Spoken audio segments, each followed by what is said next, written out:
شاہ صاحب، آپ مہمان خصوصی ہیں. مجھے اطلاع نہیں تھی، نہ کارڈ میں میرا نام ہے. 3:30 بجے مجھ سے کہا کہ آپ آ جائیں، اور یہ حلقہ میرے گلے میں ڈال دیا.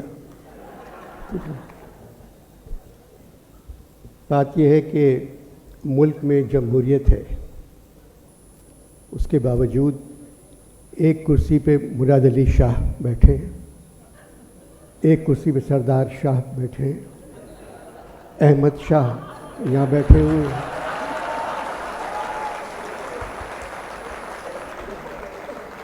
اور فوج کے نئے سربراہ عاصم منیر احمد شاہ نام،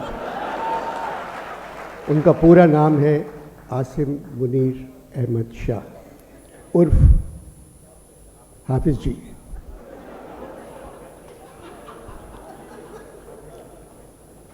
احمد شاہ نے ابھی جن شہروں کے اور جن ملکوں کے نام لیے ہیں جہاں اردو کانفرنس ہوگی، وہاں ان کی بیگم جانا چاہتی ہیں.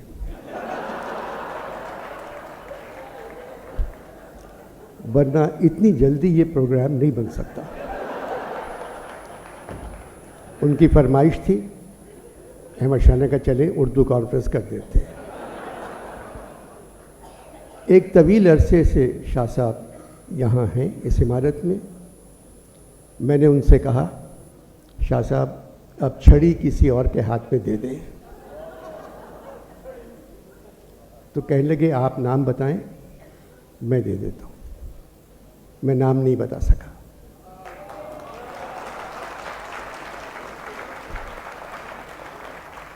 جہاں تک مراد علی شاہ صاحب کا تعلق ہے، یہ NED کے پڑھے ہوئے ہیں اور باہر بھی تعلیم حاصل کی.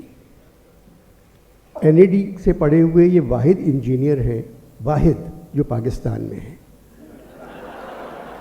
باقی سارے امریکہ میں ہیں، امریکہ میں ہیں یا کینیڈا میں ہیں. وہاں ایک کتاب چھپی، ڈھونڈو گے ہمیں ملکوں ملکوں. تو میں نے کہا بھئی ملکوں ملکوں کی ضرورت نہیں ہے، امریکہ آ جائیں سب مل جائیں گے. شاہ صاحب کی بہت تعریف لکھی ہے اس میں کہ بے تحاشا محنتی اسٹوڈنٹ، تقریر اچھی، ڈیبیٹر، محنت کرنے والے، اچھے نمبر وہ سے پاس ہوئے. ان تمام باتوں کے باوجود اتنے سالوں سے چیف منسٹر ہیں. ان کو بہت آگے جانا چاہیے. اور میں آپ سے ایک بات کہہ دوں جو شاید احمد شاہ صاحب نے نہ کہی ہو، یہ مراد علی شاہ صاحب کی محبت ہے اس عمارت سے جس میں آپ روزانہ ترقی دیکھ رہے ہیں. اگر مراد علی شاہ چیف منسٹر نہیں ہو تو یہ آپ کو یہ عمارت ویسی ہی نظر آتی، ایسی نہیں. شکریہ سندھ گورنمنٹ، شکریہ شاہ صاحب.